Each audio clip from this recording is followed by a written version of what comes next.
సృష్టిలో ఏ రాక్షసుడు చేయని ఒక దారుణమైన పని చేస్తాడు. ఏమిటంటే దేవజాతిని బాధించాలంటే సుఖభోగరహితుల్ని చేయాలి అని పురుషులందరిలో పురుషత్వాన్ని తొలగించి నపుంసకుల్ని చేసాడు.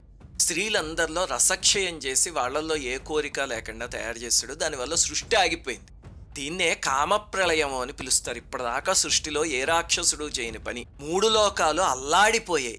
దేవతలందరూ త్రిమూర్తుల్ని వేడుకుంటే వాళ్ళు కూడా ఈ సృష్టిలో ఉన్న మేమేమి చేయలేము, బ్రహ్మాండాలకి అవతల మణిద్వీపం ఉంది, అక్కడ లలితాదేవి, శంభుడు అధిదేవతలు, అక్కడికి వెళ్దాం పదండి అని వెళ్తే అప్పుడు పరమేశ్వరుడు ఆదేశంతో అందరూ కలిసి లలితాత్మకమైన ఒక యజ్ఞం చేశారు.